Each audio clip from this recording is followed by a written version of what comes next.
Hello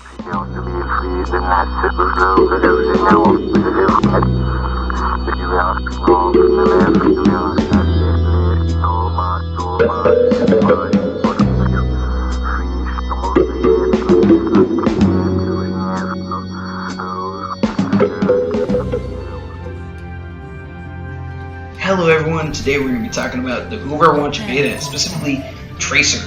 Now, during the Overwatch beta, I have seen a lot of good and bad Tracers. Generally, there's a lot more bad Tracers than there are good Tracers. So I thought I might as well make a video, quick little video. I'm not sure how many people are going to watch this, but that doesn't matter. And I'm going to talk about what makes a good Tracer and 5 tips that you can use to become a better Tracer if you're trying to pick up the character. So without further ado, actually wait, before I start, I apologize for the poor audio quality. I'm sick and I'm using a terrible microphone, so I apologize in advance. So, without further ado, let's get into the tips. Number 1, this is the thing that really separates the good Tracers from the bad Tracers, and that is bad Tracers are overzealous. Good Tracers know what they're going to do when they get into combat. They say, okay, this is how I'm going to get out. If anything goes wrong, I have this plan. Bad Tracers use all their abilities. For example, let's say they dash in, take a lot of damage because they weren't being careful. They use their recall ability, and then instead of using those 2 dashes to get away, they use those 2 dashes to go back into combat and do more damage. That is bound to get you killed. And I actually do that a decent amount in this video. This gameplay is by no means flawless. In fact, I chose it because it wasn't flawless, and there's actually a lot of examples of me messing up, and there's a lot of teachable moments in this game. So yeah, you want to know what you're going to do to get out of that combat when things go sour. Next is don't 1v1 certain champions. As you can see back there, I used my abilities to basically avoid any sort of confrontation with Mei. Now, Mei is a dangerous champion to Tracer if you stay along or around her too long, because she can freeze you, and her ability to freeze you basically means that they get, pretty much a free kill. Because due to the fact that Tracer is super squishy, you are going to die. And my next point is brought up just there. Awareness. I realized that I had already used my recall ability to kill the Reinhardt, and I already used most of my dashes, so I used my remaining 2 dashes to get out, and I just picked up Widowmaker very quickly. There's actually a couple moments in this video where my awareness is not super good. There are 3 main components to awareness with Tracer right here in this section of play the game. I'm not sure why. Here's a teachable moment with awareness right here. I could have dashed out of the way right there. Easily, 100%. I had a dash on me. I could have dashed to literally any direction and avoid that explosion radius. Unfortunately, I didn't because I wasn't paying attention. I was more concerned with how many people I was going to kill and whether or not I stuck someone, as opposed to actually getting out of there scot-free. Luckily, the Mercer revived me, but that is a moment of you need to have good awareness when playing Tracer. It's super important. There will be examples later on where or at least I'm looking at my recall ability to make sure that it's safe to go into combat. Generally, I try and avoid combat unless my recall ability is up, because that's pretty much a get-out-of-jail-free card for Tracers. So keep that in mind. Always look at your dashes, always looking at your recalls, and have decent map knowledge. Know where characters are, know where health packs are, because you know that there's going to be a lot of times where you're picking up health packs with Tracer.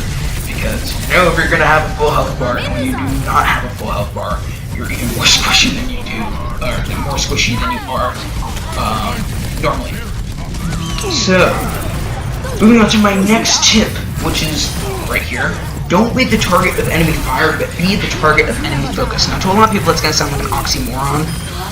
Right there, I actually just avoided McCree's ultimate. I heard that little whistle, and that's when you want to get the fuck out. To a lot of people, that's going to sound like an oxymoron, but basically, you don't want people to be thinking directly about it.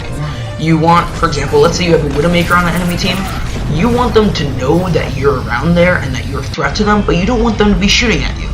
You know what I mean? There's a distinct difference between tanking damage or literally taking any damage. Not necessarily even tanking, just taking any damage. That means you've probably fucked up. Or taking any damage before you're dishing it out. You've probably fucked up. So, you want to be avoiding fire whenever possible. And basically, there's very easy ways to do this. have your team soak up the damage. I know that sounds very self-centered, but it's, you know, something that you need to do when playing as Tracer. You need to avoid damage. And I know that sounds very obvious, but right here, I'm overzealous, and I'm the target of the enemy fire because of the fact that I'm the first person into combat, and I had plenty of time to react to that. I had time to click my recall ability on that McCree, but that McCree combo was just too devastating, and I was too dumb to get out of there on time. You know, I was the target of his fire, and that just means I die instantly. There's, you know, it's not unfair. It means you're bad, you know, fucked up. I'm sorry, but it means you fucked up. And, you know, part of that is flanking, as you're going to see right here. I get on the point really quickly, you know, just to kind of reinforce it, I guess. I realized that the ice wall is built up, meaning that they have enemies behind us, or behind that wall. I pick up their McCree, and we take out some of their characters. I don't think we get this Genji. No, we don't.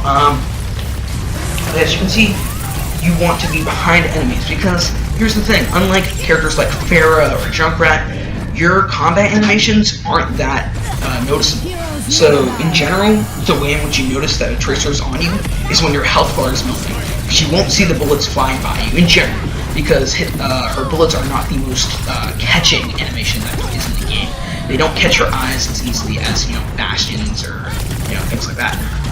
As you can see, keep my eye on my E there, and I get out scot-free. But earlier against Bastion in that corner, I had to dash. I could have gotten out of the explosion radius again, but I fucked up again. You know, there's a lot of serious missteps during this gameplay. In fact, there's, at least I know there's one more before the end of this match. I'm actually going to dash off the edge, but because I have my recall ability, I don't die. That was a little bit funny. I was panicking for a little bit. But yeah, those are my 5 tips, just to quickly reiterate. 1, don't be overzealous. Don't be too eager to get into combat. You need to always keep an eye on your E, which brings me to my second point, which is have awareness. You need to have awareness of your recall ability, or for me, that's bound to E. You have awareness of your recall ability, you need to have awareness of your flanks, and you need to have awareness of the map. If you have those 3 things, you'll probably get a lot more time alive as opposed to dead. Another good anticipation grenade stick there. So, yeah, the third one is don't 1v1 certain characters. You don't want to 1v1 Mei, you don't want to 1v1 McCree. There are just certain characters that you should not 1v1 as Tracer, and you need to know your limitations. I mean, I'm sure there are Tracers that are much better than me that can do it, but just don't. Especially if you're trying to learn, because it will get you injured. 4th is don't be the target of enemy fire, but do be the target of enemy focus. And that's basically just try not to take too much damage. And the final one is improve your aim. Can't be, you know, you can't be thinking about that during the game to improve it. You just need to practice that a lot. So I hope this video helped you. If it did, I don't know, you can show it to a friend. I don't know. But yeah, I hope this was helpful. I'll see you guys later. Peace.